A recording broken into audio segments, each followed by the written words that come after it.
Hello and welcome to Computerology Academy. Myself Vidyanand Singh. और आज देखेंगे कि एक जो बहुत अच्छी न्यूज़ निकल कर आ रही है कि चाइना की जो अर्थव्यवस्था है, चाइना की जो इकोनॉमी है, उसे एक बहुत बड़ा झटका लगा है यूनाइटेड स्टेट्स के गवर्नमेंट की तरफ से। तो ये क्या हुआ है, इसके बारे में विस्तृत जानकारी लेते हैं। तो सबसे पहले देखिए कि जो बाइडेन जो हैं, इन्होंने 59 कंपनीज को चाइना की ब्लैकलिस्ट कर दिया है और इन्वेस्टर्स को कहा है कि इसमें आप इन्वेस्ट नहीं कर सकते हैं। 2 अगस्त तक का टाइम दिया है इन्हें कि 2 अगस्त के बाद आपकी ट्रेडिंग मार्केट में बंद कर दी जाएगी और जो एग्जिस्टिंग शेयर होल्डर्स रहेंगे उन्हें 1 ईयर का टाइम दिया गया है टू डिवेस्ट ऑल देयर इन्वेस्टमेंट्स। तो जो भी इन्वेस्टमेंट लोगों ने करके रखा है 2 अगस्त के बाद उन्हें 1 साल तक का टाइम दिया जाएगा। उसके बाद उन्हें 1 साल के अंदर अपनी सारी इन्वेस्टमेंट वहाँ से पुल आउट कर लेनी है, चाइना की जो भी कंपनीज हैं। तो यहाँ पे ये शुरुआत हुई थी नवंबर 2000 में ही। नवंबर 2020 में क्या हुआ कि ट्रंप ने ये ऑर्डर पास किया कि हम जो है चाइनीज़ कंपनी जो भी यहाँ पे सर्विलांस का वर्क करते हैं या फिर जो कंपनीज ह्यूमन राइट्स को व्यूलेट करते हैं या जो कंपनीज मिलिट्री प्रोडक्शन में लगे हुए हैं, चाइनीज़ मिलिट्री के साथ जिनके रिश्ते हैं, कारोबार है, उन सारे कंपनीज को हम ब्लैकलिस्ट करेंगे। तो इसके तहत उन्होंने उस समय कुछ कंपनीज को किया, जिसमें से एक बहुत बड़ी कंपनी हुआवे भी थी जो कि पहले ही हो गई थी सर्विलांस के चक्कर में। उसके बाद उस समय एरोस्पेस से रिलेटेड और मिलिट्री हार्डवेयर से रिलेटेड बहुत सारी कंपनीज को इन्होंने ब्लैकलिस्ट किया। उसी में 31 कंपनी को और ब्लैकलिस्ट कर दिया जो बाइडेन ने अपने आने के बाद कार्यकाल में। और इसी लिस्ट को ये रिव्यू कर रहे थे। तो चाइना ये उम्मीद कर रहा था कि 3 जून को जो रिव्यू मीटिंग हो रही थी कि कितने कंपनी ब्लैकलिस्टेड रहेंगे और कितने नहीं रहेंगे, तो उसमें शायद इसमें से नंबर कुछ कम हो। लेकिन यहाँ पर हुआ ये कि कुछ कंपनीज को इसमें से हटाया तो गया, लेकिन उस जितने हटाए गए उससे ज़्यादा कंपनीज को ऐड करके टोटल लिस्ट पहुँच गई 59 कंपनीज की। और इसमें बहुत सारी ऐसी कंपनीज थी जो कि ऑलरेडी यहाँ पर लिस्ट में थी, उनकी सब्सिडियरीज जो है फंक्शन करती थी अमेरिका में भी, उन्हें भी ब्लैकलिस्ट कर दिया गया। तो यहाँ पे इससे जो है चाइना को एक बहुत बड़ा धक्का लगेगा। चाइना की इकोनॉमी जो है बहुत ज़्यादा नीचे आएगी बहुत जल्दी, क्योंकि इसमें सबसे बड़ी जो बात है कि अब इन्वेस्टमेंट क्रंच हो जाएगा चाइना में। क्योंकि देखिए अलीबाबा जो एक है retail market, online retail market की कंपनी है और बहुत बड़ी कंपनी है चाइना की। तो ये जब चाइना में इसका ग्रोथ अच्छा हो रहा था, अच्छी कंपनी बन गई थी, तो नैस्डैक में जो यूएस की शेयर मार्केट है वहाँ पर ऑफशोर कंपनी यानी कि बाहर की कंपनीज को रजिस्टर करने के लिए कुछ क्राइटेरियाज फुलफिल करने पड़ते हैं। तो वो क्राइटेरिया तक जैसे ही पार हुई अलीबाबा, क्योंकि देखिए कोई भी आदमी किसी कंपनी में तभी इन्वेस्ट करेगा जब उसे प्रॉफिट नज़र आएगा। तो यहाँ पर उस लेवल तक जैसे ही अलीबाबा पहुँची तो चाइनीज़ गवर्नमेंट ने कहा अलीबाबा को कि now you register in the US market and raise the funds. तो वहाँ पर जैसे ही इन्होंने जिस दिन रजिस्टर किया, आप विश्वास नहीं करेंगे, सिंगल डे में जिस दिन आईपीओ लॉन्च हुआ उसी दिन अलीबाबा ने $20 बिलियन का अमाउंट रेज किया था आईपीओ रिलीज करके यूएस मार्केट से। अब सोचिए ये पैसा तो यूएस मार्केट से निकला और वहाँ पर इसका एक भी पैसा इन्वेस्ट होने वाला है नहीं। अलीबाबा का सारा इन्वेस्टमेंट आया चाइना में, और चाइना में ये इन्वेस्टमेंट लगाकर इन्होंने कितना ग्रोथ किया होगा, कितने पैसे बनाए होंगे। तो ये एक ड्रेन ऑफ वेल्थ की तरह भी हो रहा था। लेकिन यूएस गवर्नमेंट उतना इस सब चीज़ों पे ध्यान नहीं देती क्योंकि इनकी इकोनॉमी वैसे ही बहुत बड़ी है।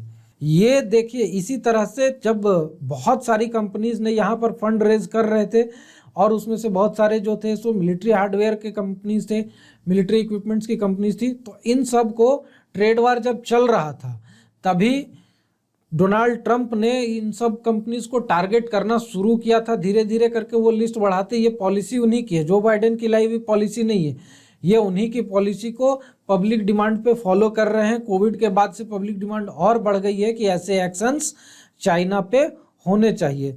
तो वही चीज़ यहाँ पर जो बाइडेन कर रहे हैं। लेकिन इसमें चाइना का अब क्या है, रुख सख्त होता जा रहा है। चाइना का कहना है कि आप हमें स्पेसिफिकली टारगेट कर रहे हैं, और भी बहुत सारे कंट्रीज़ की ऐसी कंपनीज होंगी जो आपके यहाँ पर रजिस्टर्ड होंगी और मिलिट्री इक्विपमेंट्स बनाती होंगी। तो ये एक अनफेयर इकोनॉमिक पॉलिसी है, मार्केट लॉज के अगेंस्ट में है। और हम इसके अगेंस्ट में जब पहली बार 2 कंपनीज जो हैं वो ब्लैकलिस्ट हुई थी नवंबर 2020 में डोनाल्ड ट्रंप के थ्रू। तो उस समय इन दो कंपनीज ने क्या किया था कि यूएस कोर्ट में अपील की थी। अभी उसका वर्डिक्ट आया भी नहीं है, लेकिन उसके बाद अभी लिस्ट ये बढ़ते बढ़ते 59 कंपनीज तक पहुंच गई है। और वर्डिक्ट जो भी आए, पब्लिक सेंटीमेंट अब चाइना के अगेंस्ट हो चुका है। और पब्लिक सेंटीमेंट ऐसा नहीं है कि सबका हुआ, इन्वेस्टर्स को तो पैसे से मतलब होता है, उन्हें पैसे बनाने चाहें जो कंपनी बना कर दे। तो यहाँ पे अब इन्वेस्टर्स की सेंटीमेंट किस तरह से खराब होगी कि पता नहीं हमारे गवर्नमेंट जो है कब उस पर बैन लगाती है कि आप इस कंपनी में नहीं इन्वेस्ट कर सकते हो, आप उस कंपनी में नहीं इन्वेस्ट कर सकते हो, चाइना की कंपनी में। तो इसके चलते अब क्या होगा कि शेयर्स की ऑफलोडिंग चालू होगी यूएस मार्केट में।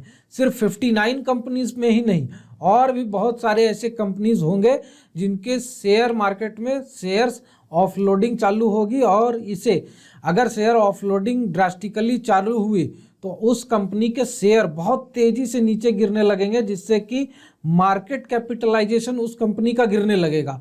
और मार्केट कैपिटलाइजेशन गिरेगा ओवरऑल तो चाइना की जीडीपी पे इम्पैक्ट आएगा, उसकी जो इकोनॉमी है उस पर इम्पैक्ट आएगा, और उनके अपने कंट्री में उस शेयर्स के लिए मार्केट सेंटीमेंट खराब होने लगेंगे। तो ये एक स्पाइरल डाउन इफेक्ट क्रिएट हो सकता है। तो इस चीज को रोकने के लिए चाइनीज गवर्नमेंट को फिर इन शेयर्स को बाईबैक करना पड़ेगा या उन कंपनीज को बाईबैक करना पड़ेगा, ताकि ये जो स्पाइरल डाउन इफेक्ट है वो क्रिएट ना हो और मार्केट सेंटीमेंट न खराब हो। इसके कारण बहुत सारा इन्वेस्टमेंट जो है चाइना से निकल कर फिर से यूएस की तरफ जाएगा। तो एक रिवर्स फ्लो ऑफ मनी चालू हो जाएगी। और इसी के लिए चाइनीज गवर्नमेंट बहुत भड़की हुई है। चाइनीज गवर्नमेंट के जो फॉरेन मिनिस्ट्री के स्पोक्स पर्सन हैं वैंग वेनबिन ने, उन्होंने स्टेटमेंट दी है कि ये अनइथिकल मार्केट पॉलिसी है, अनइथिकल लॉ के अगेंस्ट है, और इसीलिए ऐसी हरकतें यूएस गवर्नमेंट को नहीं करनी चाहिए। हम इसके अगेंस्ट में मार्केट में उनके खिलाफ आवाज़ उठाएंगे और ये पॉलिसी नहीं चलेगी। तो इसमें डरने के लिए चाइना की बात क्यों है? सबसे बड़ी बात यह है कि यूएस जो करता है बहुत सारे कंट्रीज यूरोप के वही चीज़ फॉलो करते हैं। अब उसमें हो सकता है कि यूके ऐसा ही कुछ कर डाले, फ्रांस ऐसा ही कुछ कर डाले, जर्मनी तो खैर नहीं करेगा क्योंकि जर्मनी का अभी नाटो से भी थोड़ा धीरे धीरे तकरार शुरू होता जा रहा है और वो चाइना के करीब आता जा रहा है। लेकिन यूरोप में बहुत सारे ऐसे कंट्रीज हैं जो कि अभी भी ब्लाइंडली फेथ करते हैं यूएस पे और यूएस के साथ हमेशा खड़े रहते हैं। तो ये जो स्पिल ओवर इफेक्ट है, जो कि एक जो करता है वही दूसरे लोग फॉलो करते हैं, वो चीज़ ना आए इसके लिए चाइना अभी बहुत मुखर होकर बोल रहा है, आलोचना कर रहा है यूएस गवर्नमेंट की, और अपने आप को विक्टिम दिखाने की कोशिश कर रहा है, ये दिखाने की कोशिश कर रहा है कि मुझे टारगेट किया जा रहा है। बाकी इन सब मुद्दों पे आगे क्या निकल कर आता है वो हम आगे देखेंगे कि इसमें फिर क्या डेवलपमेंट होती है। हमारे सोशल मीडिया हैंडल्स पर हमें फॉलो करें, हमारे वेबसाइट पर डिफरेंट कोर्सेज चल रहे हैं, उसे भी आप ज्वाइन कर सकते हैं। सब्सक्राइब बटन को दबा दें और बेल आइकन को दबा दें ताकि जब भी हम नई वीडियोस डालें तो उसकी इन्फॉर्मेशन आप तक पहुंचती रहे। Thank you very much and have a nice day.